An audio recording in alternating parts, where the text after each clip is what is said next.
Timber contractors have been asked to abide by their contractual obligation to supply a percentage of wood products to the domestic market. Local wood artisans have complained of challenges in accessing lumber to meet the needs of consumers.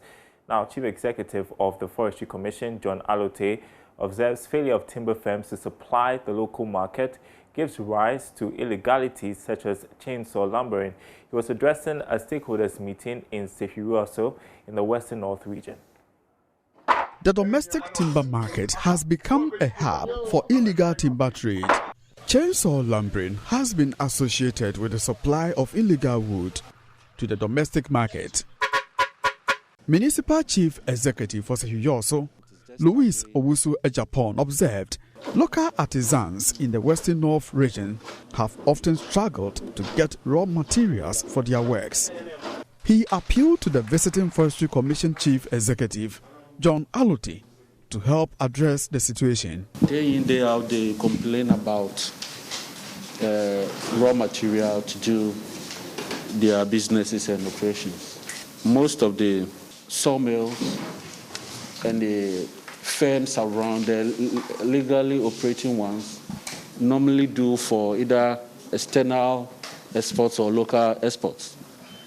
And the artisans here find them very difficult to get the woods to do their activities.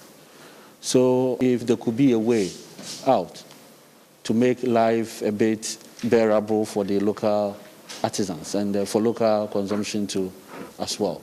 But that is the genuine concerns they have also been expressing almost on a daily basis. The Timber Resource Management and Legality Licensing Regulations 2017 gives the Minister of Lands and Natural Resources, in consultation with the Forestry Commission, the power to direct a timber utilization contract holder to supply timber products to the domestic market with specified volume, dimension or species. The Forestry Commission says though it has in some instances allocated some compartments specifically to feed local wood demands, the contractors in turn divert the produce to markets in Burkina Faso and Mali. John Alote is the chief executive. Most of you receive compartments, you receive concessions, and then it is clearly stated that you are supposed to supply, some amount of your products to the local, market, local carpenters, people who need wood. If they want to roof, they should be able to buy some of the wood. We have tried at some time to even allocate compartments specifically for people to produce to the local market. But what they do is that they produce to Burkina Faso and Mali rather than producing for our local people.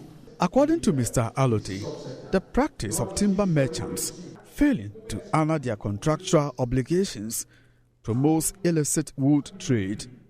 He wants a shift from the practice. If all that we produce, we take them out of the region here, the chances are that those who need wood, who would not want to go to Kumasi or Angola to go and buy wood, they would be impacting negatively on your resources. They will be cutting the trees, whether it belongs to you or not. They will be doing that. So we need to go back to what we said we would do. We have to supply a portion of the material to the local market. From Sefiruaso in the Western North region, Ohim Interior reporting.